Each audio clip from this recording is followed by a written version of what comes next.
Bismillahirrahmanirrahim. Assalamualaikum warahmatullahi wabarakatuh and good day to lecturer, my fellow friends and whoever that watch this.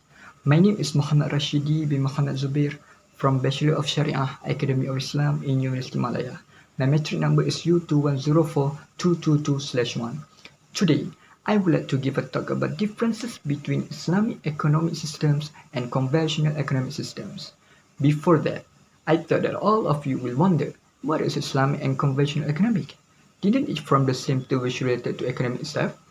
So, I will elaborate and tell all of you what is Islamic and conventional economics and the differences between them. Before that, I will give a short brief about history of Islamic economic.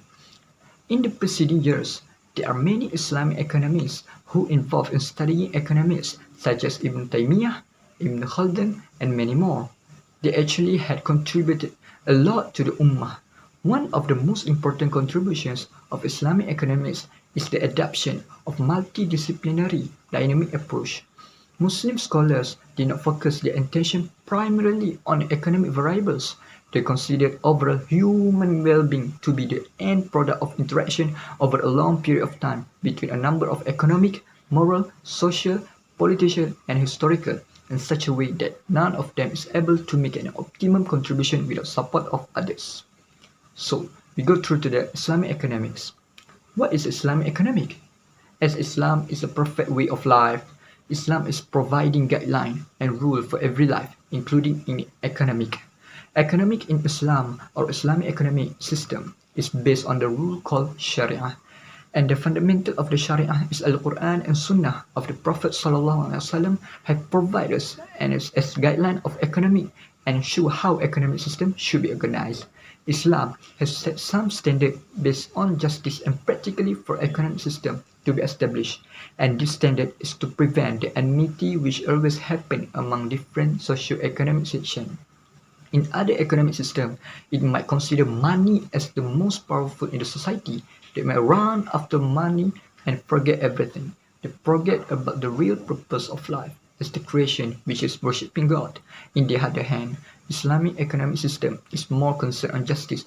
It prevents any kind of injustice such interest, which known as riba and uncertainty, horror. Next, Islamic economy is not always concerned the precise amount of financial income and expenditure, import and export, even though it's really important, but Islamic economy is more focused on the spirit of the economic system. As an example, the money you earn is not eligible or prohibited in Islam if it contradictory with Sharia, such as bribery, stealing, and more. So, we go to the conventional economics. Economic system is an organized way in which a state of nation allocates its resources and apportion goods and services in the national community. In other words, it is the combination of entities that interact with one another according to a particular plan in order to fulfill the economic objectives of a society. Conventional economic system is the economic system that was derived from the theories developed by the Western scholars such as Adam Smith, Joseph Schumpeter, Jeremy Bentham, and Max Weber. It has already been adopted and applied in the society. It has been widely practiced in today's societies all around the world. Conventional economic system has some features, including the concept of absolute scarcity, self-interest based, and absolute freedom materials. The concept of absolute scarcity states that all resources are limited and human wants are unlimited. Therefore, not all human wants can be fulfilled. Humans need to make a choice on what they will have and what they must forgo. Conventional economic system focus the priority on gaining self-interest rather than public interest. And economists should focus on making decisions that will gain an individual self-interest first before thinking of public interest. This assumption was introduced by Adam Smith in the theory of invisible hand. Absolute freedom in conventional economic system reflects from the expression of the survival of the fittest, where only the strong one will survive, in which economists can do anything that is possible in order to survive in the economic world.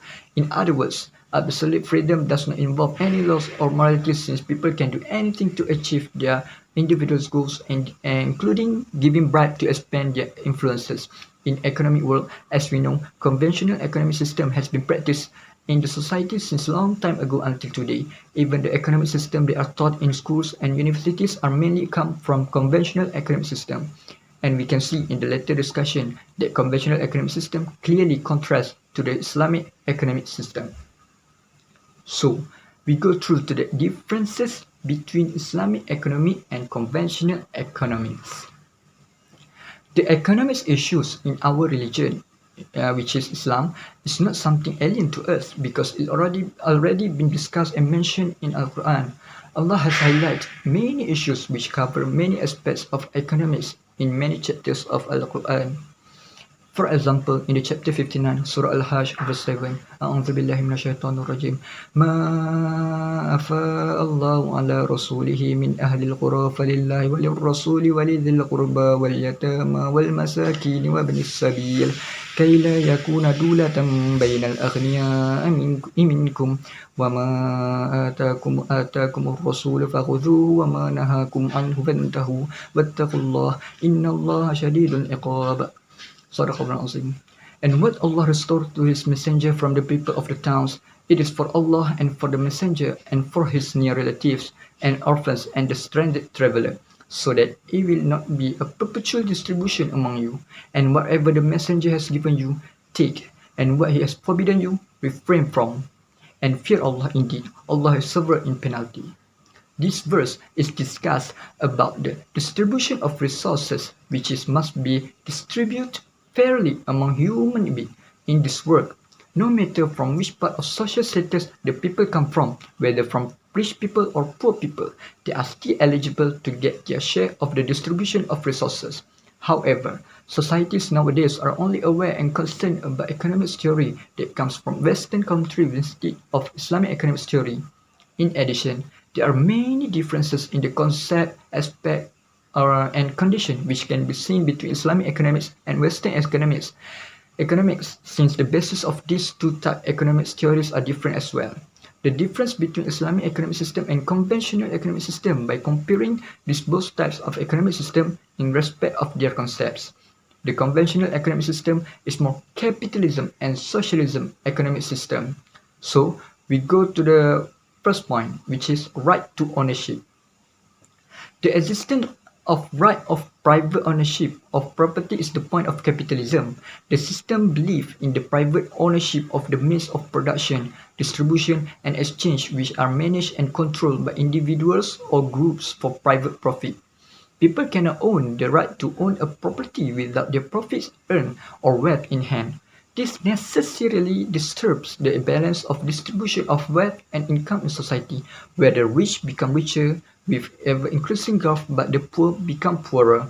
While Islamic concept of ownership is unique, ownership in reality belongs to God, while some rights only given in man so that he may fulfill the purpose of God, which is by acting as a trustee for those in need.